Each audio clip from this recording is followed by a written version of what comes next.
more than 1 million sellers, and so I'm sure that there have been stolen goods Really, Mr. stolen on Bezos? Amazon. Really, Mr. Bezos? I'm sorry. There's not? I'm, You don't believe that there is? I That said, surprises me. no, I just said I'm with over 1 million sellers. I'm sure that it has happened.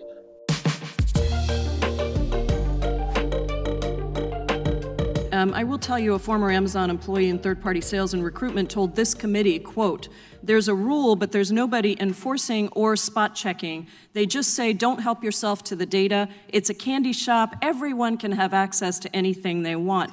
Do category managers have access to non-public data about third-party products and businesses? Here's what I can tell you. We do have certain safeguards in place. We train people on the policy. We expect people to follow that policy the same way we would any other. It's a voluntary policy. As far as I'm aware, no other retailer limits their use of data at all. There's no actual enforcement. There's no actual enforcement of that policy.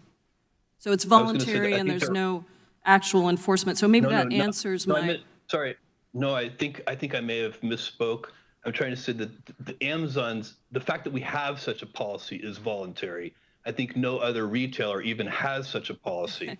Well, our that's enforcement of that policy. We would treat that like any internal policy, and if we found that someone violated it, we would take action against them. You have access to data that your competitors do not have. So you might allow third-party sellers onto your platform, but if you're continuously monitoring the data to make sure that they're never going to get big enough that they can compete with you, that is actually the concern that the committee has. And, you know, I think your company started in my district. I want to thank you for that. I want to thank you for the work that you've done and say that the whole goal of this committee's work is to make sure that there are more Amazons, that there are more Apples, that there are more companies that get to innovate and small businesses get to thrive. And that is what we're trying to get at. That is why we need to regulate these marketplaces so that no company has a platform so dominant that it is essentially a monopoly. Thank you, Mr. Chairman. We heard from a small apparel company that makes and sells what they call useful apparel for people who work on their feet and with their hands, like construction workers and firefighters. This particular business discovered and started selling a unique item that had never been a top seller for the brand. They were making about $60,000 a year on just this one item. One day they woke up and found that Amazon had started listing the exact same product, causing their sales to go to zero overnight. Amazon had undercut their price, setting it below what the manufacturer would generally allow it to be sold, so that even if they wanted to, they couldn't match the price. Here's how the apparel company described working with Amazon, and I quote, "Amazon strings you along for a while because it feels so good to get that paycheck every week. And in the past, for lack of a better term, we called it Amazon heroin because you just kept going and you had to get your next fix, your next check.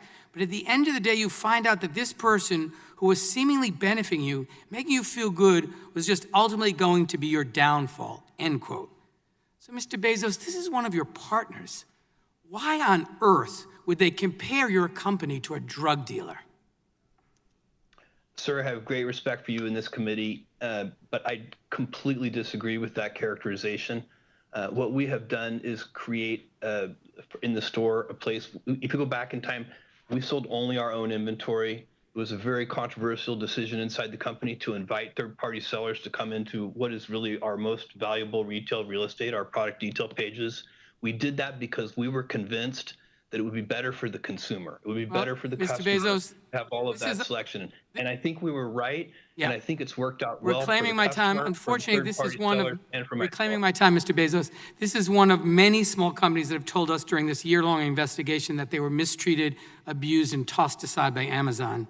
The evidence we've collected shows that Amazon is only interested in exploiting its monopoly power over the e-commerce marketplace to further expand and protect this power. This investigation makes clear that Amazon's dual role as a platform operator and competing seller on that platform is fundamentally anti-competitive, and Congress must take action. Mr. Bezos, are stolen goods sold on Amazon? Congresswoman, not to my knowledge, although we're more than 1 million sellers, and so I'm sure that there have been stolen goods. Really, stolen Mr. Bezos? on Amazon. Really, Mr. Bezos? I'm sorry. There's not? You don't believe that there is? That said, surprises me. No, I just said with over 1 million sellers, I'm sure that it has happened. But certainly, I don't think it's a large part of what we're selling. Okay, so Mr. Bezos, basically then you're saying yes. I guess so. Mr. Bezos, Thank you. thank you so much. You said that sellers have many other attractive options to reach customers, but that's not at all what we found in our investigation. According to eMarketer, a source Amazon cited in submissions to this committee, Amazon has nearly 7 times the market share of its closest e-commerce competitor. One seller told us that, and I quote, Amazon continues to be the only show in town. No matter how angry sellers get, they have nowhere else to go. So are you saying that these people aren't being truthful when they say that Amazon is the only game in town? Yeah, Congresswoman, with great respect, I do disagree with that. I believe that there are a lot of options. And some of them are not even listed on that chart. I just looked at it briefly, but I didn't see some that I know of, for example. So I think there are a lot of things, and thank it's you. dynamic. All right, thank you for that. There are more Mr. and more Bezos, every day. my time is short. If Amazon didn't have monopoly power over these sellers, do you think they would choose to stay in a relationship that is characterized by bullying, fear, and panic? With all respect, Congresswoman, I do not accept the premise of your question. That is not how we operate the business. Okay. All right. And in fact, we work very hard to provide fantastic tools for sellers, and that's why they've been successful. Thank you for that. Do you believe that the Chinese government steals technology from U.S. companies? Mr. Bezos? You're on mute. Mr. Bezos, I believe you're on mute. I'm sorry. I have heard many reports of that, and I haven't seen it personally, but I've heard many reports of it. So of all the different products that Amazon carries, you haven't seen that in any of the companies that sell products on Amazon or your company yourself?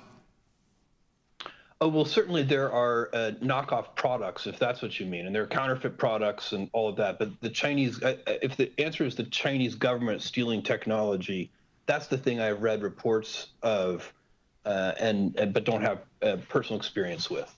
Amazon is a $1 trillion company, but Amazon customers are not guaranteed that the products purchased on your platform are authentic. Amazon acts like it's not responsible for counterfeits being sold by third-party sellers on its platform, and we've heard that Amazon puts the burden and cost on brand owners to police Amazon's site, even though Amazon makes money when a counterfeit good is sold on its site. More than half of Amazon's sales come from third-party seller accounts. Why isn't Amazon more aggressive in ensuring that counterfeit goods are not sold on its platform? And why isn't Amazon responsible for keeping all counterfeit products off of its platform? Thank you. This is an incredibly important issue and one that we work very hard on. Counterfeits are a scourge. They are a problem that is not, it does not help us earn trust with customers. It's bad for customers. It's bad for honest third-party sellers. We do a lot to prevent counterfeiting. We have a team of more than 1,000 people that does this. We invest hundreds of millions of dollars in systems that do this. We have something called Project Zero, which helps brands serialize individual products, which really helps with counterfeiting. Well, we have I'm glad that other you have programs those as well. I'm glad that you have those features in place, but why isn't Amazon responsible for keeping all counterfeit products off of its platform? We certainly work to do so, Congressman, and we do so not just for our own retail products, but for third-party products as well. So, Mr. Bezos, does Amazon use confidential information that companies share via AWS to build competing services? No, sir, not that I'm aware of. AWS does often, they do keep expanding their services. AWS started, 15 years ago. We invented this entire category. Let me just clarify that, Mr. Bezos. I appreciate that. Sorry, I apologize for interrupting. But last week, one of Amazon's former engineers posted online that he and his team, quote, proactively identified growing businesses on AWS, that they built competing products, and that they targeted those products to the business's customers. And there's been public reporting on that strategy. So I guess I wonder if you can comment on that and how you would account for those statements. Well, I think there may be categories, some databases of different kinds and so on, where we see that it's an important product for customers, and we make our own product offering in that arena. But it doesn't mean we stop servicing the other companies that are also making those products. We have competitors using AWS, and we work very hard to make them successful. Netflix is one example, Hulu is another, and so on. Your own documents make clear that the price war against diapers.com worked, and within a few months it was struggling, and so then Amazon bought it. After buying your leading competitor here, Amazon cut promotions like Amazon.mom and the steep discounts it used to lure customers away from diapers.com, and then increase the prices of diapers for new moms and dads. Mr. Bezos, did you personally sign off on the plan to raise prices after Amazon limited its competition? I don't remember that at all. Thank what you. I remember is that we matched competitive prices, and I believe we followed diapers.com. Again, this is 11 years ago, so you're asking a lot of my memory, but I believe we followed diapers.com. I can also tell you after we bought diapers.com, okay, we put just more than moving $300 on, million reclaiming into my trying time, to make sir. it successful. I'm sorry. So you said that Amazon focuses excessively on customers. So how would customers, especially single moms, new families, how would they benefit when the prices were driven up by the fact that you eliminated your main competitor? Well, I don't agree, with great respect, I don't agree with that premise. At the same time, you should recognize in context, diapers is a very large product category sold in many, many places, not just Right, at but Amazon this was and the diapers.com. online diaper It's market. sold Now, we do sold have at evidence that drugstores these and predatory. Costco and I'm Kroger sorry, and Mr. Bezos, Walmart I and need to so on. push on here. Of course, sorry. The evidence we've collected suggests that the predatory practices weren't unique here. In 2013, it was reported that you instructed Amazon employees to approach discussions with certain business partners, and I quote, "the way a cheetah would pursue a sickly gazelle." Is the Gazelle Project still in place, and does Amazon pursue similar predatory campaigns in other parts of its business? I cannot comment on that because I don't remember it.